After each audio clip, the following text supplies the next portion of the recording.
А ці ведалі вы, што на мінулым тыдні быў год камічнай перадачы суб'ектыў. Так хутка ляціць час, што мы нават не заўважылі. А між тым гэта 1/25 ўсяго тэрміну Лукашэнкі.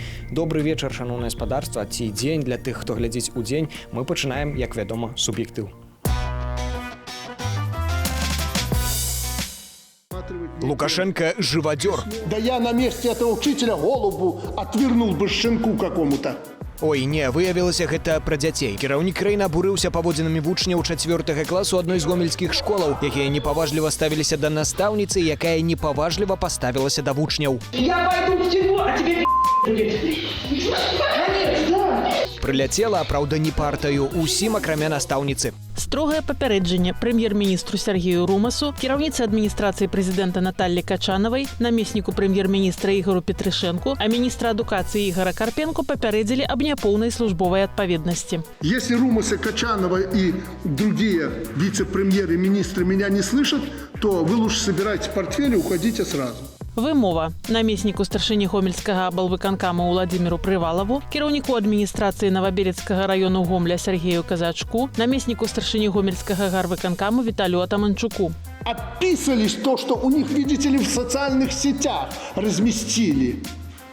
А описавшись, взяли и наказали этого бедного учителя. Звольнілі з пераводам на іншую працу. Начальніка галоўнага ўправлення адукацыі гомельскага аблвыканкаму Сергея Парушына, начальніцу ўправлення адукацыі гомельскага гарвыканкаму Людмілу Крылістэнку, намесніцу кіраўніка адміністрацыі Новобелецкага раёну Гомля Алену Копу, начальніцу аддзелу адукацыі, спорту і турызму адміністрацыі Новобелецкага раёну Гомля Александру Дземянчук, галоўную спецыялістку аддзелу адукацыі, спорту і турызму адміністрацыі Новобелецкага раёну Гомля Кацярыну Шарамову, дырэктарку сярэдняй школы № 15 Гомля Марыну Чаненку.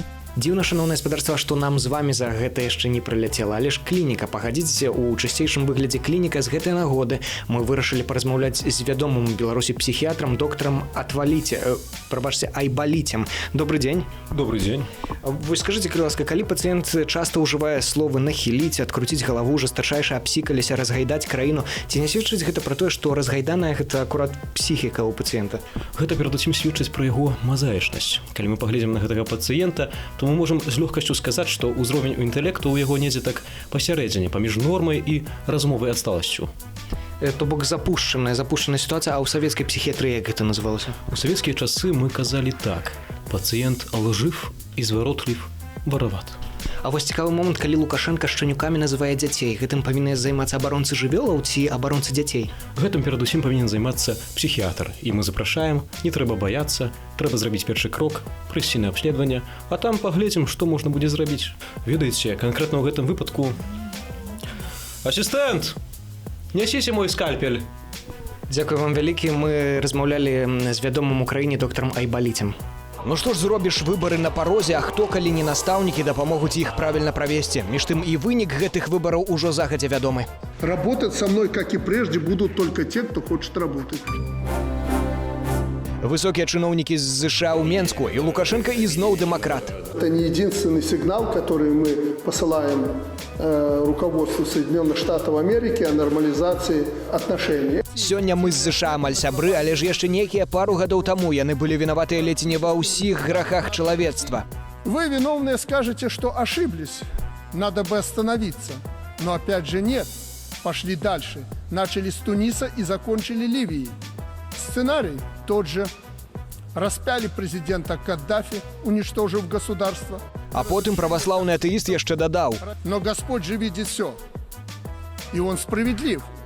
А если разозлится и накажет виновных, вас, ваши народы... Але ж пакуль не карае, значыць, з вінаватых можна па максімуме выцягваць грошы, ўсё роўна яны ім больш не спатрэбяцца. Ды і ЗША не асабліва вінаваты ўжо, оказывается, ў бедах чалавецтва. Но мы прекрасно понимаем, что не бывает так в жизни, что один кто-то виноват, все остальные мягкие, белые и пушистые. Наверное, здесь мы все виноваты в том, что складывается такая ситуация в мире. Хіба што адзіны ў гісторыі выпадак, калі Лукашенко прызнаў сваю віну.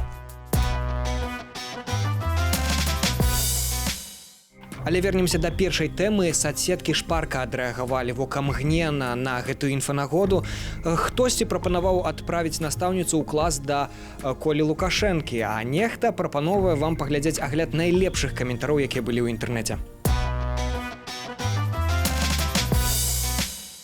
В Беларуси школьники забывают дома дневник и голову, чтобы ее не открутил Лукашенко. Эй, щенок, я сейчас отверну тебе голову и скажу, что так и было. Победитель конкурса «Лучший учитель года» Александр Григорьевич Лукашенко. Архивное фото из газеты «Могилевская правда» за 1975 год.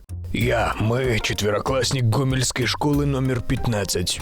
МВД сообщает, в Минске женщина попросила байкера покатать ее, а когда тот отказал, метнула бутылку шампанского. Пока рано делать выводы, кто прав в этой ситуации, а кто щенок. Дождемся реакции президента. Пацан уже в 4 классе заработал на политическое убежище. Будет потом хвастаться, что ему лично Лукашенко угрожал свернуть голову. Через год вижу эту училку министром образования. У менскім метро забаранілі рэкламу культавага амерыканскага фільму. Усё таму, што ў героя была вышыванка. Адказная за гэтае рашэнне загадчыца інфармацыйна-рэкламнага аддзелу Святлана Зізіка, якой мы і патэлефанавалі. Алло. Алло, Светлана Александровна. Да. Здравствуйте. Я вот по поводу рекламы хотел вас спросить насчет рекламы шоколада «Президент». Там вот от 72%. Почему-то вот ее убрали, и не знаю почему. Не знаете, кто за этим стоит? Подождите, а где она была размещена? Ну вот должна была быть около эскалатора, шоколадка «Президент». И там еще, знаете, на упаковке орнамент есть на упаковке. У нас такой рекламы не было никогда. Ну как? Там вот, кажется, какой-то герой из фильма, то ли... Кажется, Форест Гамп должен был ее рекламировать. Сидел вот сам тоже в вышиванке. Шоколадки про президента у нас никогда не было и не рекламировалось. Ну как это? Ну, было. Зачем вы ее сняли, скажите? Да мы не снимали, у нас не было такой рекламы. А вы не боитесь вообще, что вот что из этого будет? Запишите, пожалуйста, телефончик моего руководителя. Вы понимаете, что так ведь могут и голову отвернуть, как шинку, из-за таких вот инцидентов? У нас рекламы такой не размещалось. Я вас прошу, пожалуйста, наберите нашему идеологу 219 5005 Юрий Николаевич. Юрий Николаевич. Юрий Николаевич. А фамилия его еще раз напомните? Воробьев. Ну, спасибо. Такая реклама у нас не размещалась про президента. Понятно. Но вы бы разместили ее, да? Если могли бы.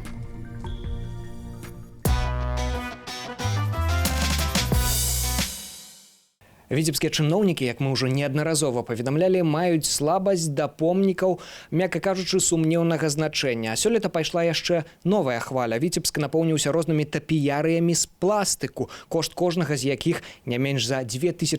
А ў той час няма грошай на новую, дакладней, проста на тое, каб дабудаваць жаночую паліклініку ў горадзе, хоць кіраўнік краіны ўвесь час просіць павышаць нараджальнасць. Як гэта так адбылося, што такое ўвогуле тапіярыі, распавядуць нашыя карэспандэнты з рэгіёнаў. Віцебск шмат чым вылучаецца сярод гарадоў Беларусі. Мясцовыя чыноўнікі што толькі не вырабляюць, каб прывабіць сюды турыстаў. Сёлета пайшла мода на тапіярыі, іх расставілі паўсюль, не шкадуючы грошай. А вось на тое, што сапраўды трэба месячам, адказ адзін – грошай няма. Сёння на календары 2019 год, а на будаўнічым пашпарце бачым заканчэнне працы 2013. Некалі ў гэтым будынку была першая гарадская радзільня. Жыхары называлі яе раддомам на Сянной. Тут нарадзілася шмат вядомых віцеблянаў, у тым ліку і цяперашніх чыноўнікаў. Но о том, что они здесь родились, они забыли. И поэтому принимать участие в реставрации они не хотят. Скорее всего, заморозили для того, чтобы снимать какие-нибудь исторические фильмы времен Отечественной войны. На медычную установу грошай у бюджэце няма. А вось на так званае упрыгожванне гораду яны знаходзяцца. Вясной у парку Тысячагоддзя пасадзілі дрэвы. У сваёй большасці яны не прыжыліся. Не пражылі і стадіон, не кажучы пра 1000 гадоў. Голыя яны стаяць з тых пор, якіх нібыта пасадзілі. Паўторкалі вот так вот у зямлю, і яны ў такім жалобным стане знаходзяцца. Ну, дарэчы, як і ўсё, за што бярэцца наша ўлада. Плошчу Перамогі ў Віцебску можна назваць плошчаю перамогі над здаровым сэнсам. Замест прыгожых дрэваў, якія ў свой час выкарчавалі, там наставілі вялізных гаршкоў, куды пасадзілі туі. Відаць, галоўнага адмыслоўца ў справе азелянення паслухалі. Надо благоустраивать Беларусь. Нельзя останавливаться. По периметру туи можно. Шмат гэтых паўднёвых дрэваў маюць засохлы жахлівы выгляд. Кожны гаршок каштуе каля $300. І гэта без дрэва. Грамадскія актывісты зрабілі запыт у віцебскі гарвыканкам. Навошта чыноўнікі марнуюць грошы? Намеснік старшыні гарвыканкаму Сергей Саглаю накіраваў наступны адказ Тацяне Севярынец. Падабаецца жыхарам, і нам гэта падабаецца. Мы будзем доўжыць упрыгожванне горада. Што я магу сказаць? І жыхарам падабаецца. Ці пыталі яны калі ў жыхароў? Яны не пыталіся. А вось мы запыталі ў мінакоў, ці падабаюцца ім вазоны з дрэвамі. Скажите, это вот нормально туи в горшки сажать? Да. Почему нет? А куда их еще сажать? Нет. В горшке это не очень. Ну, оригинально, наверное. Когда они были сильно засохшие, то, конечно, было ужасно. Это очень некрасиво. Але кіраўнік краіны думае інакш, пра што выказаўся яшчэ вясною. Ну вот, пожалуйста, человек построил туи, посадил, хозяин. Што атрымаюць віцябляне замест адрамантаванай паліклінікі, красамоўным жэстам паказаў жабрак, што сядзеў за зялёным конікам на прыступках царквы. Таким чынам прысвоіць, прабачце, асвоіць грошы на здароўе жанчын значна цяжэй, чым на тых туях, якія засохнуць і на лета пасадзяцца новыя. Зміцер Лукач, Алёна Шабуня, Суб'ектыў Белсат. А напрыканцы, як звычайна, самыя важныя навіны. Сёння ў нас іх дзве. У Бабруйску прайшоў чэмпіянат па шашках сярод бесхацінцаў. Гэта па-расейску бамжэй з суддзямі, прызамі і нават антыдопінгавай камісіяй, шаноўнае гаспадарства. І хай хто скажа, што мы адзін толькі негатыў паказваем. Вось другая навіна, вось пазітыў. Жыхары Маладзечна вельмі доўга прасілі адрамантаваць дарогу. Улады дарогу адрамантавалі. Жыхары незадаволеныя. Чаму? Пытанне, паглядзіце на гэты здымак, які зараз на вашых экранах. Думайце сваёй галавой, пакуль думаеце, суб'ектыў сканчаецца. Да сустрэчы праз тыдзень. Дзякуй за ўвагу, з кожнага па падабайцы.